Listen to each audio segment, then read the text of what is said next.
Screen पर आपको एक मार्कशीट दिख रही होगी। ये मार्कशीट यूपीएससी टॉपर 2018 के कनिष्क कटारिया की है और फाइनल नंबर इनके कितने थे? 1121 नंबर थे। 1121 नंबर लाकर इन्होंने पहली रैंक हासिल की थी। यूपीएससी 2018 में टॉप किया था। इन्हें आप लोग अपनी स्क्रीन पर देख भी रहे होंगे। और कनिष्क कटारिया एससी कैटेगरी से हैं, यानी कि अनुसूचित जाति कैटेगरी से हैं।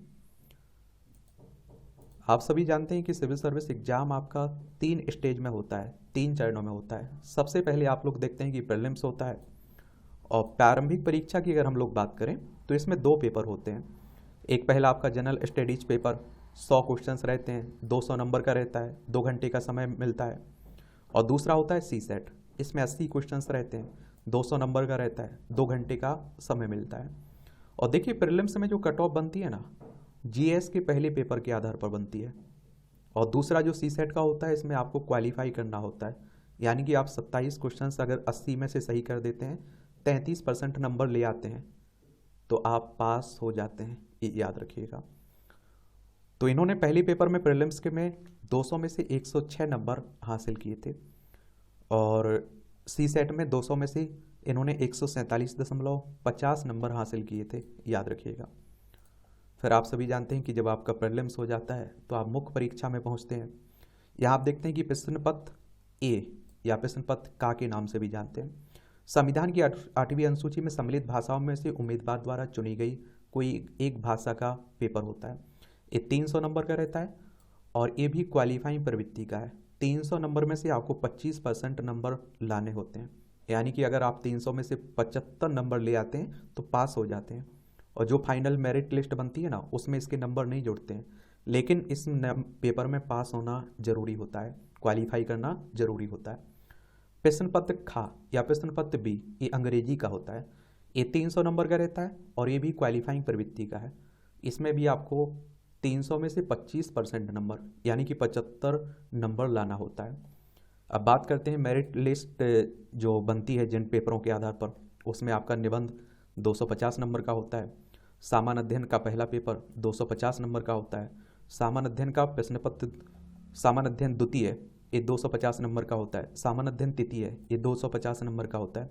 सामान्य अध्ययन 4, ये भी 250 नंबर का होता है। फिर आप देखते हैं कि आपका वैकल्पिक पेपर होता है, यानी कि आप समझ रहे हैं, ऑप्शनल सब्जेक्ट की बात हो रही है।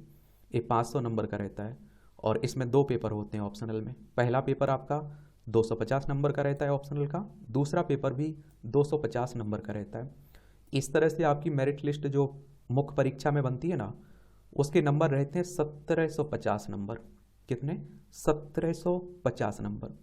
फिर आपकी इंटरव्यू यानी कि साक्षात्कार 275 नंबर का रहता है। और इस तरह से आप देखेंगे टोटल जो फाइनल मेरिट लिस्ट बनती है वो 2025 नंबर के आधार पर बनती है। अब इनकी मार्कशीट को हम लोग देखते हैं तो आप देखिए निबंध में 250 नंबर का है ना निबंध, इसमें इन्होंने 133 नंबर हासिल किए थे निबंध में। अब जीएस के पहले पेपर में आप देखेंगे 250 में से इन्होंने 98 नंबर हासिल किए थे। जीएस के दूसरे पेपर में आप देखिए 250 नंबर में से 250 नंबर में से 117 नंबर इन्होंने हासिल किए थे।